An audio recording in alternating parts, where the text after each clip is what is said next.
dalam hidup kita di menjelang hari Tuhan yang jahat ini, menjelang penggenapan akhir zaman ini, maka marilah kita meminta hal yang paling utama dari Allah. Apa itu? Pertolongan darinya agar kita hidup berkenan di hadapannya. Karena seperti itulah kita sejak semula didesain oleh Dia. Dosalah yang membuat saya dan kamu memberontak kepada Dia.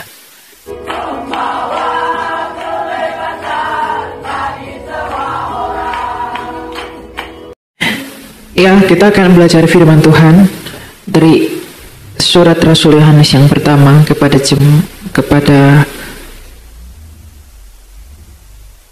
surat Yohanes yang pertama, ayatnya yang pasal yang keempat, ayat yang ke-8. 1 Yohanes 4 ayat yang ke-8. Ini judul perikopnya adalah Allah adalah kasih. Siapa yang tidak mengasihi, ia tidak mengenal Allah, sebab Allah adalah kasih.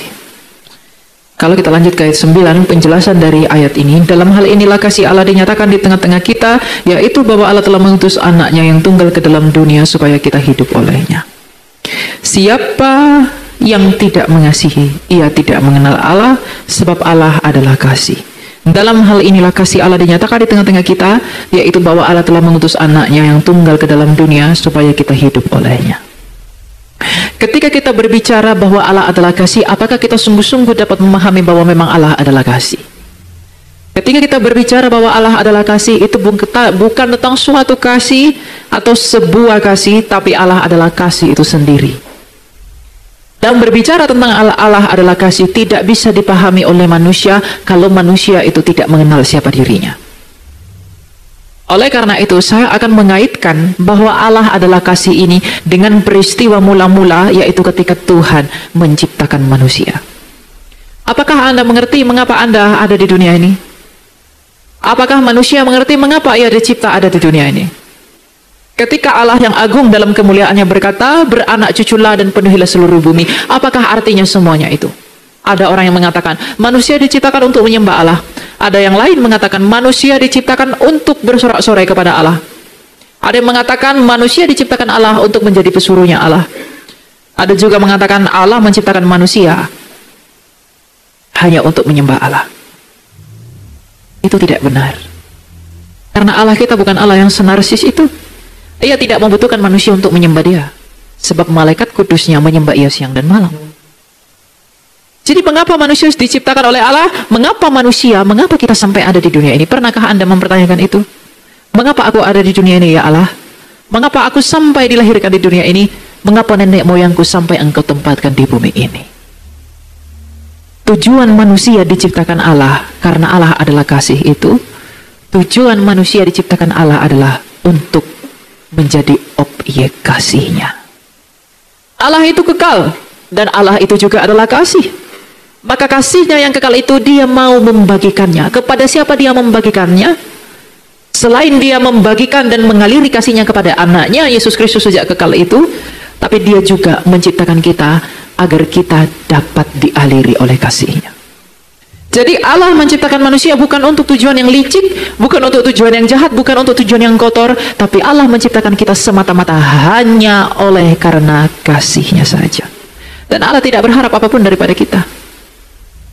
Dan ketika Allah itu diciptakan oleh karena kasih Allah dan kasih itu kekal, maka Allah pun mengharapkan manusia itu dan menciptakan manusia itu untuk hidup yang kekal. Jadi Allah menciptakan kita itu untuk menjadi objek, menjadi sasaran kasihnya, itu untuk tujuan yang kekal, untuk kekekalan. Tapi itu terganggu karena apa? Karena dosa. Apa itu dosa? Apa itu pelanggaran? Itu akan membuat kita mengerti siapa Allah itu. Kalau kita tidak mengenali lawan kita yang adalah dosa, kita tak akan pernah bisa mengenal Allah. Sebaliknya, kalau kita nggak bisa mengenal Allah, kita tidak akan bisa mengenal dosa. Jadi Allah menciptakan saya dan kamu itu untuk hubungan yang kekal di dalam relasi yang kekal. Kita semata-mata diciptakan oleh Allah itu untuk menjadi sasaran kasihnya. Dan ketika Allah menciptakan kita untuk tujuan yang kekal, maka ketika Ia menciptakan demikian, maka Allah memberikan semua yang baik kepada manusia. Tuhan mengatakan apa? Semua telah kuberikan kepadamu. Aku memberikan ini, aku memberikan taman ini dan lain sebagainya. Itu adalah tanda kasihku kepada engkau. Ingat, manusia tidak dicipta untuk bumi, tapi bumi inilah yang dicipta untuk manusia. Bumi ini diberikan oleh Allah kepada manusia sebagai tanda kasihnya. Wahai Adam dan Hawa, aku telah memberikan kepadamu semua yang ada di tengah-tengah taman ini. Semua yang ada di taman ini, itulah bukti kasihku kepadamu, dan aku menciptakan engkau dengan sempurna. Dan karena itu kasih, maka kasih itu harus saling meresponi. Adam dan Hawa tidak tahu bagaimana caranya mengasihi Allah. Maka Allah memberi cara kepada mereka. Aku mengasihimu dengan memberikan semua apa yang kamu butuhkan. Maka bagaimanakah caramu mengasihi aku kembali? Adam dan Hawa tidak tahu bagaimana caranya mengasihi Allah kembali. Dan Allah mengajari mereka. Cara kamu untuk mengasihiku kembali adalah jangan makan buah itu. Jadi ketika Tuhan memberi larangan jangan makan buah itu bukan ujian, itu bukan larangan. Itu bukan pencobaan, karena Allah tak perlu menguji manusia yang sempurna yang dibuat oleh tangannya sendiri, tidak. Ketika Tuhan memberi perintah jangan makan buah pengetahuan itu adalah cara Allah untuk memberitahu manusia itu bagaimana caramu untuk mengasihi aku. Makanya Kristus yang mulia pernah bersabda, jikalau kamu mengasihi aku, kamu pasti melakukan perintahku. Jadi perintah Tuhan itu, Tuhan berikan kepada Adam dan Hawa, bukan suatu ujian, bukan suatu penghukuman, tapi adalah suatu tanda, suatu hal yang Tuhan beritahu kepada manusia, bagaimana cara mengasihi Allah kembali.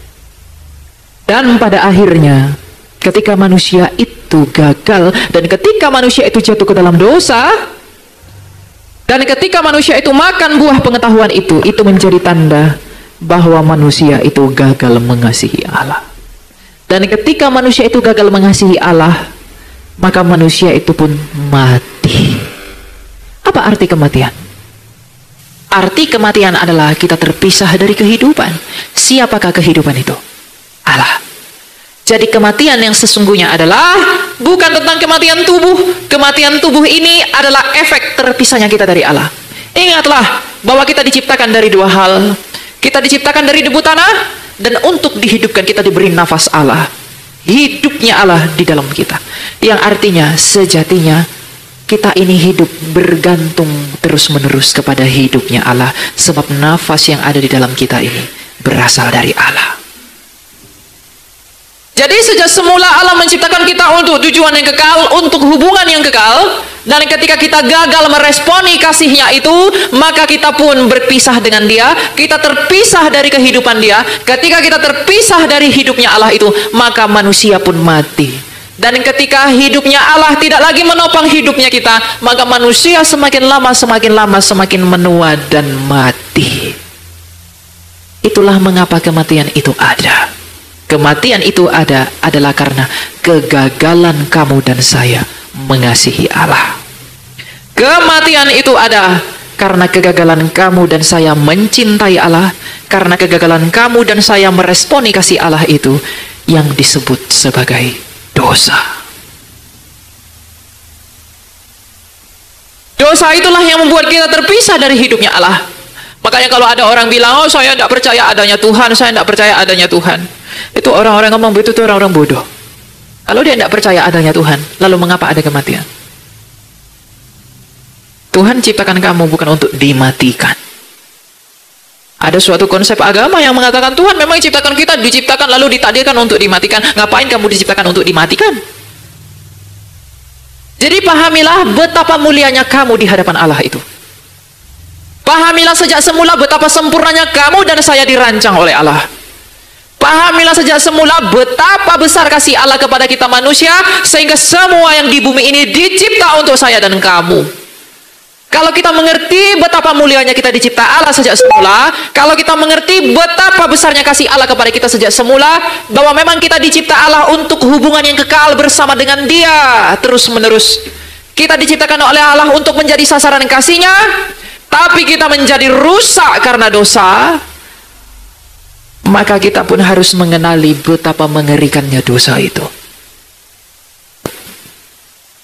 Kadang orang tidak dekat dengan Allah karena ia tidak mengerti mengapa dia ada oleh Allah itu. Dampak dosa itu sangat mengerikan. Kejadian 3 ayat yang ke-8 ke-9. Tuhan Allah memanggil manusia itu dan berkata, "Di manakah engkau?" Ia menjawab, ketika aku mendengar suaramu di taman, aku menjadi takut, karena aku telanjang, maka aku bersembunyi. Firman-Nya, siapakah yang memberitahumu bahwa engkau telanjang? Apakah engkau makan buah dari pohon yang kularang untuk dimakan? Jawab manusia itu, perempuan yang kau berikan di sisiku, dialah yang memberi buah dari pohon kepadaku dan aku makan. Berfirman Tuhan Allah kepada perempuan itu, apa yang telah kau perbuat ini? Disinilah efek dosa itu muncul pertama kali, saking mengerikannya dosa itu. Apa? Allah yang ada ketika saya membaca ayat ini, saya terharu melihat bagaimana Allah mempertanyakan manusia itu dengan penuh kasih. Di manakah engkau? Apakah yang kau berbuat ini? Bayangkan Allah yang sempurna dalam keagungannya, Allah yang besar di dalam tahtanya, menaruh belas kasihan kepada ciptaan seperti kita ini. Apa jawab manusia itu? Perempuan yang kau berikan di sisiku. Siapa yang disalahkan Adam ketika dia jatuh ke dalam dosa? Siapa? Tidak. Allah. Perempuan yang kau berikan itulah yang membuat aku jatuh ke dalam dosa. Dosa yang ada di dalam Adam ini membuat dia menyalahkan Allah untuk pelanggarannya sendiri. Ketika saya baca ayat ini, bukankah setiap hari kita demikian di hadapan Allah? Bukankah kita setiap hari seperti ini di hadapan Allah? Bukankah kita menyalahkan Allah untuk semua apa yang tidak pernah Allah lakukan? Bukankah kita begitu keji terhadap Allah, membalaskan kejahatan untuk kasih karunia Allah itu? Inilah dosa itu. Kalau kita tahu betapa mengerikannya dosa itu, kita tidak akan menyerahkan kehendak kita kepada Dia. Dosa inilah yang membuat saya dan kamu terpisah dari Dia. Ada begitu banyak orang kepahitan kepada Allah untuk sesuatu yang tidak Allah berbuat. Ada begitu banyak orang yang menuntut kesalahan kepada Allah, sedangkan Allah tidak pernah melakukannya, tanpa sadar bahwa dosa yang begitu besar di dalam diri kita lah yang membuat kita gagal melihat Allah. Kalau kita tahu betapa mengerikannya dosa ini, Bapak Ibu dan anak-anak muda, kita tidak akan mudah menjual diri kita kepada Dia. Saya adalah orang yang sangat berdosa, dan kamu pun demikian. Maka mulai sekarang sadarilah betapa mengerikannya dosa ini, betapa mengerikannya dampak dosa ini yang membuat saya gagal mencintai Allahku. Dosa inilah yang membuat aku tidak bisa bersyukur. Dosa inilah yang membuat aku tidak menemui Allahku. Dosa inilah yang membuat aku tidak mau berdoa. Dosa inilah yang tidak mau membuat aku rela mengikuti Dia. Bahkan bukan kita sebagai keturunan Adam yang begitu jauh dalam ribuan tahun dari Dia, tetapi bahkan ketika dia jatuh ke dalam dosa pun, dia sudah memberitahu efek dosa itu. Itulah efeknya. Dia yang salah, tapi Allah yang disalahkan. Untuk itulah kuasa dosa itu sangat berbahaya. Bukankah kita setiap hari demikian? Tuhan, aku sudah seperti ini, mengapa engkau begini, mengapa engkau begini, mengapa engkau begitu? Kita tuntut Allah untuk semua yang buruk. Padahal kita tidak sadar, dosalah yang membuat itu semua ada. Padahal sejak semula kita dirancang oleh Allah untuk hidup yang berkelimpahan dan hidup yang layak di Eden itu. Tapi karena kita membutakan diri oleh karena dosa, kita gagal melihat Allah. Inilah yang membuat orang gagal melihat Kristus itu, karena dosa yang begitu besar di dalam dirinya. Inilah yang membuat kita gagal dalam bertobat, karena kita tidak mengerti mengapa aku ada, mengapa aku sampai dilahirkan. Karena kita tidak tahu sejatinya kita ini siapa. Kita menganggap bahwa kita ini hanyalah orang-orang buangan. Tidak, kita adalah orang-orang yang sangat berharga, yang saking berharganya kita, Ia tidak menebus kita dengan sesuatu yang murah, tapi nyawa dari anaknya sendiri. Adakah kasih yang lebih besar daripada seseorang memberikan nyawanya bagi sahabatnya? Tidak. Bukan sahabat Allah yang memberikan nyawanya buat kamu dan saya. Anaknya sendiri. Kalau kita tahu begitu mahal, begitu besar cara Allah untuk menyelamatkan kita, apakah alasan kita untuk menunda-nunda mencintai Dia yang menyelamatkan kamu dan saya? Kita terhilang dari Allah oleh karena apa? Kegagalan kita mengasihi Dia, bukan? Tetapi 2000 tahun lalu kita terhilang dari Allah karena kegagalan kita mengasihi Dia. 2000 tahun lalu kita dipersatukan dengan Allah oleh keberhasilan Kristus mengasihi Bapanya melalui ketaatannya. Maka dikatakan siapa yang di dalam Kristus Yesus itu, dialah yang akan dibenarkan, karena kita tak ada yang benar. Kita tak ada yang benar, satu pun di antara kita tak ada yang benar. Kita semua adalah orang-orang kotor, orang-orang berdosa yang tidak memiliki kebenaran sedikit pun. Tapi oleh karena kasih karunia Allah, oleh karena ketidaktaatan kita, kita terpisah dari Allah. Tapi oleh karena ketaatan Kristus sampai mati di kayu salib, kita dibenarkan. Inilah Injil itu. Inilah Injil itu. Bahwa kita diperdamaikan kembali dalam hubungan yang kekal di dalam Yesus Kristus itu. Karena tujuan kita sejak kekal apa? Tujuan kita sejak semula adalah Allah menciptakan kita untuk hubungan yang kekal terus menerus di dalam hidup yang kekal, di dalam kasih yang tak bercacat itu. Tapi dosa merusaknya, maka Kristus datang ke dunia ini. Maka dikatakan dalam Yohanes 3 ayat 16, karena begitu besar kasih Allah akan dunia ini, supaya setiap orang percaya kepadanya tidak binasa, melainkan beroleh hidup yang... Artinya apa yang rusak sejak semula itu hanya dipulihkan di dalam Dia, Yesus Kristus itu. Jadi tujuan yang semula yang rusak itu dipulihkan oleh Allah kembali dari pihaknya Allah sendiri dengan anaknya itu. Jadi kalau kita mau berdamai dengan Allah, kalau kita mau berhubungan dengan Allah, Yesus Kristus itulah jawabannya. Dan bagaimana cara Tuhan kita Yesus Kristus memperdamaikan kita dan menghubungkan kita kembali dengan Allah? Bagaimana cara Dia reconnecting kembali dengan Allah?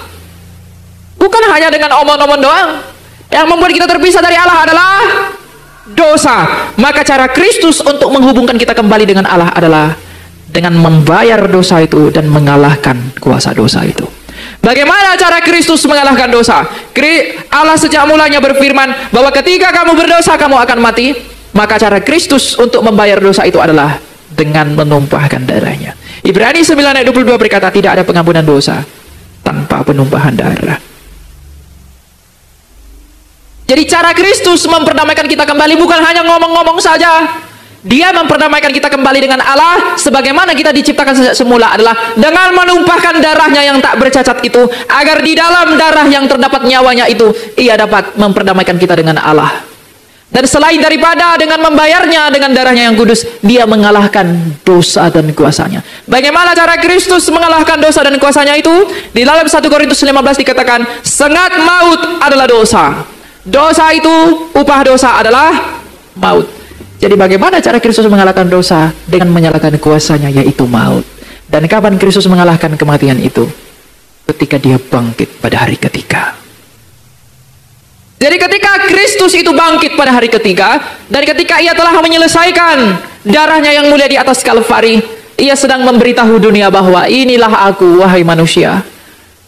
Aku akan memperdamaikan engkau kembali dengan Allah, karena aku telah mengalahkan apa yang membuat kamu terpisah dari Allah, yaitu dosa.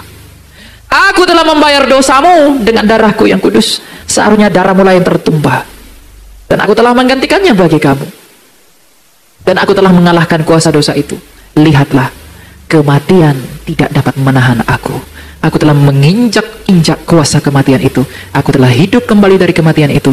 Artinya, kalau kamu mau hidup kembali untuk selama-lamanya, pandanglah kepadaku yang telah hidup dari mati. Inilah yang membuat bahwa benar sabda Tuhan kita itu, di luar aku engkau tak dapat berbuat apa-apa. Sebab siapakah yang melakukan yang seperti Kristus lakukan? Tidak ada. Adakah yang bangkit dari mati selain Yesus? Banyak. Tapi metong lagi kan? Lazarus ketika dibangkitkan Tuhan Yesus, dia hidup 40 tahun lagi. Dan mati lagi. Dan dia tidak pernah tertawa lagi. Mengapa dia tidak pernah tertawa lagi? Dia hanya tertawa ketika dia melihat ada manusia, ada orang mencuri tanah liat. Dia bilang, tanah liat kok curi tanah liat. Dia tidak pernah tertawa lagi. Kenapa? Karena dia sudah melihat betapa mengerikannya kuasa kematian itu. Jangan main-main dengan kematian. Kalau kamu dalam Kristus, jangan berani mati. Sebab itu bukan untuk 1, 2, 5 ribu tahun, selama-lamanya. Mengerikannya kuasa dosa itu. Tapi ada penghiburan bagi kita. Kuasa dosa telah dikalahkan. 1 Korintus 15 ayat yang ke-54 dan ke-55. Sesudah yang dapat binasa ini mengenakan yang tidak dapat binasa, dan yang dapat mati ini mengenakan yang tidak dapat mati, akan digenapi firman yang tertulis, maut telah ditelan dalam kemenangan. Hai maut, di manakah kemenanganmu terhadap dia? Hai maut, di manakah sengatmu? Di manakah kuasa maut terhadap Kristus itu? Tidak bisa dia berbuat apa-apa. Sebab maut itu telah dipermalukan melalui kebangkitan Kristus. Iblis berpikir dengan menyalibkan Yesus, maka mereka bisa menang. Tapi ternyata pihak Allah lah yang menang dengan mengalahkan mereka. Jadi ya, siapapun Anda, anak-anak muda, apapun yang kamu lakukan saat ini, bahwa ingatlah, sejatinya kita tidak dapat berbuat apa-apa di luar daripada Yesus Kristus itu. Dan kalau kita tahu demikian, kita tidak akan dengan mudah melepaskan iman. Dan kita tidak akan dengan mudah menjual diri kita kepada dosa. Memang tantangan dalam dosa ini banyak. Saya juga bergumul tiap hari. Angan-angan yang liar, pikiran yang gak benar, dan ini sebagainya. Tapi itulah peperangan dan pertandingan kita melawan itu semua. Orang kudus bukanlah orang yang tanpa dosa. Orang kudus adalah yang berjuang dan mengenali dosa-dosanya. Karena dia kudus bukan dari dirinya, tapi oleh karena kerendahan hatinya, yang dengan demikian dia beroleh pengudusan dari Kristus. Makanya dikatakan dalam 1 Yohanes 1:9, ia adalah setia dan adil. Jikalau kita mengaku dosa kita, dia akan menyucikan kita dari segala pelanggaran kita. Jadi hal yang terpenting dalam hal mengikut Allah kita itu, dalam hal mengikut Yesus itu apa? Kita mengerti dulu siapa saya dan siapa Allah. Kuasa dosa di dalam diri saya ini, kuasa dosa di dalam diri kita ini begitu besar sehingga itu membutakan kita di dalam maksud-maksud dan hikmat Allah yang begitu baik. Allah itu tidak pernah di dalam posisi yang jahat. Tapi kadang kenapa kita menyalahkan Allah? Jangan salahkan Allah, salahkanlah dosa yang begitu kuat di dalam diri kita ini. Dan kita tidak dapat melawan itu sendirian, maka mohonkanlah dalam doa kepada Dia, ya Tuhan tolonglah aku untuk dapat melawan ini semua di dalam kasih karunia-Mu. Sebab Dia sendiri bersabda, mintalah, ketuklah, dan carilah. Maka benarlah sabdanya Dia yang berkata, carilah dahulu kerajaan Allah, maka semuanya ditambahkan kepadamu. Ditambahkan kepadamu ini bukan tentang hal-hal jasmania, tapi tentang hal-hal rohania. Karena apakah pentingnya kamu memiliki semua hal-hal yang jasmani ini, tapi rohmu tidak punya pendamaian, maka ketika kamu mati, kemanakah rohmu pergi? Ingat, kematian tubuh adalah efek dari kematian jiwa. Karena jiwa kita tidak lagi memperoleh hidup dari Allah, maka tubuh kita pun ikut mati. Dan orang sekarang banyak terbalik, lebih fokus kepada tubuhnya daripada keselamatan jiwanya. Dia sakit, batuk-batuk, rematik, asam urat, pergi ke Singapura, berobat. Beli obat mah, kena lambung, beli obat ini segala macam. Dia peduli sekali, tapi jiwanya yang sakit dia tak obati. Jiwanya yang sekarat dia tak obati. Tapi tubuhnya ada lecet jerawat sedikit, pergi treatment. Rambutnya agak gimana sedikit, baguskan. Ya kan? Memang benar kata Alkitab, telah menjadi nyata perbuatan daging. Roh itu penurut, tapi daging itu kita peduli sekali, apalagi anak-anak muda, diet, biar langsing. Kalau laki-laki apa itu namanya yang gym, ya? Kenapa kamu melakukan itu semua? Hah? Biar menarik, biar tampan, biar cantik, ya kan? Tapi pernahkah kita memikirkan kebaikan jiwa kita? Padahal Kristus yang mulia pernah bersabda, datanglah kepadaku, sebab aku dapat memberikan kelegaan kepada jiwamu. Kita memberikan kelegaan pelembab kepada muka kita. Moisturizer. Oh ya, betul itu pelembab namanya. Moisturizer. Serum. Peduli sekali kita. Tapi jiwa kita tidak kita obati. Bukankah telah menjadi nyata siapakah yang kita prioritaskan, Bapak Ibu? Apa yang kita kejar dalam hidup ini? Hidup ini adalah kesempatan. Kesempatan untuk melayani Allah.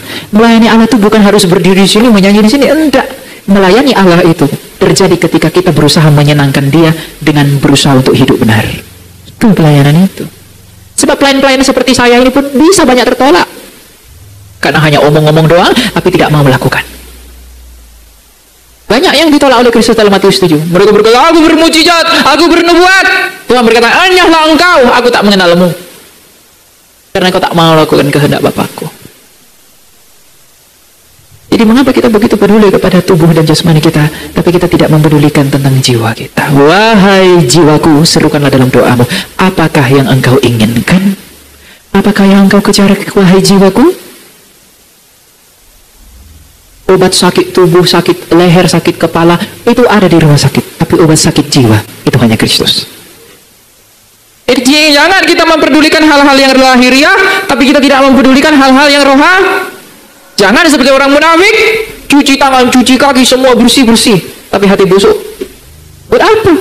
Tidak ada kasih dalam diri, buat apa? Tapi kenapa itu semua bisa kita tidak sadari, bahkan saya pun, mengapa kadang itu tidak kita sadari? Karena begitu besarnya kuasa dosa itu. Maka dalam hidup kita sehari-hari ini, dalam hidup kita di menjelang hari Tuhan yang jahat ini, menjelang penggenapan akhir zaman ini, maka marilah kita meminta hal yang paling utama dari Allah. Apa itu? Pertolongan darinya agar kita hidup berkenan di hadapannya.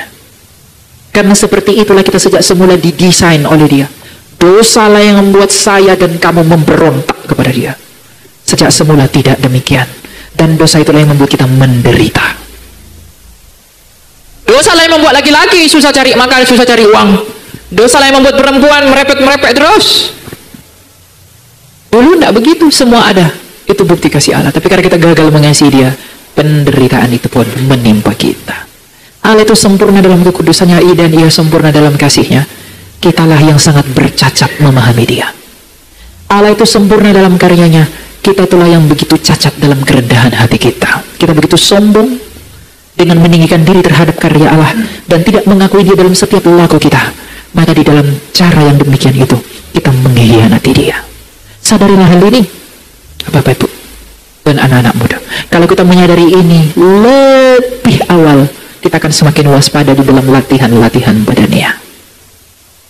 Pulihkanlah jiwamu dengan datang kepada Kristus, maka tubuhmu pun akan ikut dipulihkan.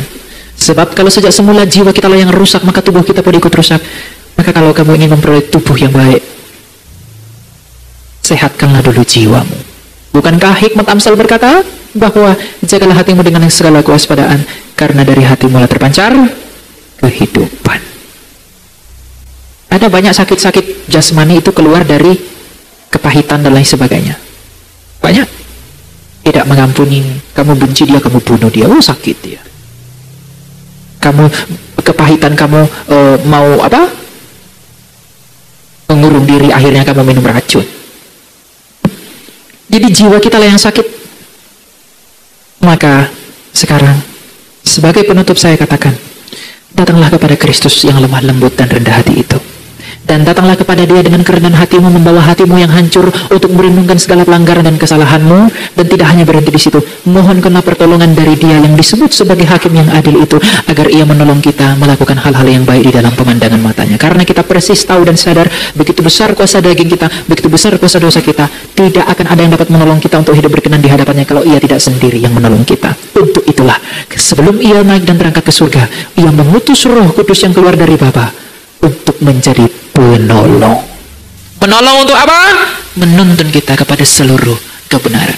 Selama Ia menolong kita, tapi tak lupa, Ia juga disebut sebagai Roh Penghibur yang akan menghibur kita di dalam setiap hal-hal yang kita lewati dalam hidup ini, di dalam pengharapan yang pasti di dalam Kristus Yesus Tuhan kita yang mulia. Kemuliaan hanya bagi Kristus. Amin. Kita berdoa. Tuhan Yesus, kami bersyukur dan berterima kasih kepadamu Tuhan untuk cinta dan kasih karunia-Mu yang tiada berbatas. Kami bersyukur kepadamu Tuhan bahwa Engkau memberikan kami pengertian bahwa kami sejak semula Engkau ciptakan di dalam keindahan yang tak terlukiskan.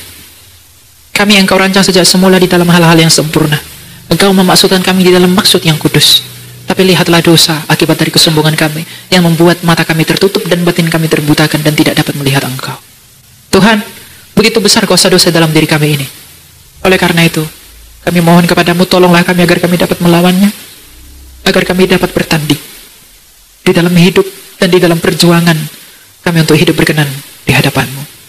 Tuhan, apakah kekayaan kami selain daripada hidup berdamai denganmu? Tuhan, apakah kebanggaan kami selain daripada mengenalimu? Tuhan, apakah yang patut kami serukan selain daripada hidup menyenangkan dirimu? Karena Engkau adalah pencipta kami. Kalau kami begitu suka menyenangkan saudara kami, maka apakah kesukaan yang lebih besar selain daripada menyukakan Engkau yang adalah pencipta kami? Tapi kami kadang terbutakan oleh karena dosa dalam diri kami ini. Oleh karena itu kami memohon kepadamu ya Allah, tolonglah kami untuk dapat melihat betapa besar dan betapa mulianya karya-Mu itu. Bantulah kami ya putra Allah, untuk dapat menerima anugerah-anugerah-Mu yang kudus itu. Kami tak dapat melakukan hal-hal yang baik, kami hanya berharap kepadamu. Lihatlah perjuangan kami jikalau kami sedang berjuang. Jika kami belum mau berjuang, maka berikanlah kami pengertian di dalam anugerah-Mu yang tak terbatas itu, agar kami menyerahkan diri kepadamu. Hadiahkanlah kami kerendahan hati seperti kerendahan hati-Mu. Berikanlah kami kerelaan hati sebagaimana Engkau menghadiahkannya pada Daud. Dan hadiahkanlah kami keinginan untuk melayani Engkau sebagaimana Engkau telah menghadiahkannya kepada Paulus. Karena kami telah melihat bagaimana akhirnya Paulus, bagaimana akhirnya Daud, mereka telah Engkau kumpulkan bersama-sama dengan Engkau dalam Firdaus-Mu yang kudus. Maka ya Tuhan, di dalam pengharapan yang sama dan pengharapan yang demikian, Engkau kiranya mengumpulkan kami dan menghidup kami di antara kawanan domba-Mu. Ampunilah kami untuk segala pelanggaran dan kesalahan kami, bukan oleh karena apa yang ada pada kami ya Allah, tapi oleh karena kemurahan hati-Mu dan oleh karena kasih-Mu yang kudus itu. Kiranya Engkau sajalah yang selalu menolong kami, yang menuntun kami kepada seluruh kebenaran-Mu melalui Roh-Mu yang telah Engkau berikan kepada kami. Janganlah Engkau letih untuk selalu mendampingi kami. Jangan kiranya Engkau lelah untuk mendengarkan doa-doa kami, dan jangan kiranya Engkau bosan untuk mendengarkan pengakuan-pengakuan kami akan segala hal yang tidak berkenan di hadapan-Mu. Kau adalah Allah kami yang selalu menghajar dan menegur kami. Maka hajar dan tegurlah kami jikalau itu memang datang untuk menyelamatkan jiwa kami. Karena keselamatan itu yang lebih penting daripada keuntungan kami. Engkau tak memungkirkan hal-hal yang menyenangkan daging kami, tapi Engkau lebih peduli kepada tujuan-Mu yang semula, yaitu keselamatan kekal kami. Maka berikanlah kami hikmat untuk dapat mengerti tentang jalan-jalan-Mu itu. Berikanlah kami hikmat untuk dapat mengerti rancangan-Mu itu. Sebab bagaimanapun kami yakin di dalam iman bahwa rancangan-Mu adalah hal-hal yang mendatangkan keselamatan bagi kami, bukan hal-hal yang mencelakakan kami. Berikanlah kami segala sesuatu yang kami butuhkan di dalam maksud pertobatan kami dan di dalam maksud mengerti kuasa kerajaan-Mu, agar ketika kelak Engkau datang sebagai hakim yang adil, kami tidak ikut terbakar di dalam anggur-anggur yang busuk yang Engkau tebang dengan ayunan sabit-Mu itu, tetapi kami dikumpulkan bersama dengan kawan anggur-anggur yang manis yang Engkau tuai dari kebun anggur-Mu yang Engkau tanamkan. Dan untuk itu kami memuji dan memuliakan kami dengan yakin dan percaya oleh karena kemurahan hati-Mu dan kasih-Mu yang kekal. Dan untuk itu kami memuji dan memuliakan Engkau ya Tuhan Yesus, bersama dengan Sang Bapa yang mulia mengutus Engkau demi keselamatan kami, dan Roh-Mu yang kudus, Roh-Mu yang menghidupi kami, yang menolong dan menghibur kami untuk sekarang dan selalu dan selama-lamanya.